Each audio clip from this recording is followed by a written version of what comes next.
ভাবি আমি মুন্নি। আরে আরে হায়াত দিয়ে সালাম করতেছে কেন?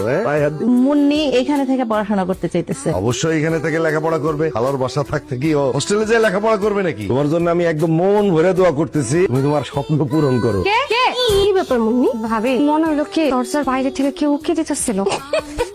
আরে বোকামে, তুমি তো নতুন নতুন শহরে আসছো, তাই তোমার মনের মধ্যে আতঙ্ক কাজ করতেছে। ওসব কিচ্ছু না, এই বাসাটা একদম নিরাপদ, তুমি এখানে নিশ্চিন্তে থাকতে পারো।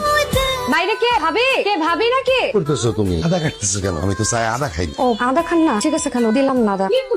ভাবি চিনি খুঁজতেছিলাম। ও চিনি? আব্বা চিনি তো বাসায় নেই, আপনি একটা কাজ করেন, নিচে গিয়ে চিনি নিয়ে আসেন। না, আমার পায়ে ব্যথা না, আমি এখন ওঠানামা করতে পারবো না। কিন্তু আব্বা কি করবেন বলেন, বাসায় তো চিনি নাই। না থাকলে নাই, দরকার নাই। তুমি আমার ওই চিনি ছাড়াই চা দাও। ভাবি কালো জানের কি এমনি হুটহাট করে রান্নাঘরে সব স্বভাব আছে?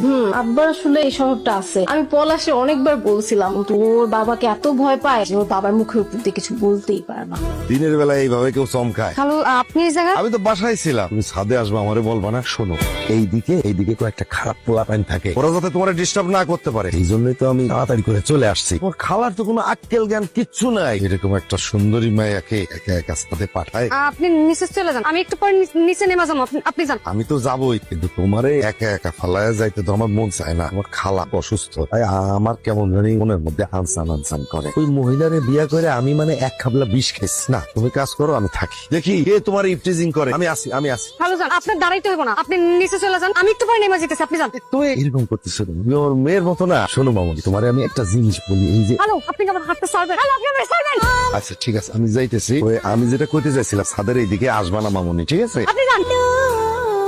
দাদা সিস যে এখানে কিছু না, এমনি। ভাবি কিছু মনে না করলে একটা কথা জিগাই। বল। কাল রাত্রে দেখলাম ভালো তোমার রুম থেকে বের হইছে, মানে কোনো সমস্যা হয়েছিল কি? আর বলিস না, আসলে পলাশ ফোন দিছিল। পলাশ ফোন দিয়ে আব্বার সাথে কথা বলতে চাইলো, কিন্তু আব্বার ফোনটা তো বন্ধ ছিল। আমার ফোন দিয়ে আমি কথা বলার জন্য আব্বার ফোনটা দিয়ে আসছিলাম আর কি। হঠাৎ করে এই প্রশ্ন? না এমনি যে গেলাম আর কি। ও আচ্ছা মনি, আমি যাই রে, আমার অনেক কাজ আছে। খালা ভাবি কাউরে তো দেখতেছি না, বাসায় তো নিরিবিলি কেন? আরে হয়েছে কি, হঠাৎ করে তোমার খালা অসুস্থ হয়ে পড়ছে, তো তাই ওই তোমার ভাবি তারে নিয়ে হাসপাতালে গেছে। আপনি যান নাই কেন? না, আমি যদি যাই তাহলে তুমি যে বাসায় আসবা, ফাঁকা বাসায় একা একা কিভাবে থাকবা? খালু আমার একটু ঠিকানাটা দেন, খালার কোন হসপিটাল নিয়ে গেছে ভাবি, আমি যাবো। আরে বোকা ভাইয়া, তুমি যাই কি করবা? সাইমা তো আছে ওইখানে, তোমার যাওয়ার দরকার নেই। না তারপর আপনি দেন, আমার যাওয়ার দরকার আছে। আরে কই যাবা তুমি? খালু আমার হাতটা ছাড়েন, আমার খালু আমার হাতটা ছাড়েন, কইতে খালু আমার হাতটা ছাড়েন, আমার হাতটা ছাড়েন, আমি খালার কাছে যাবো, আমার হাতটা ছাড়েন। খালু কি করতেছেন?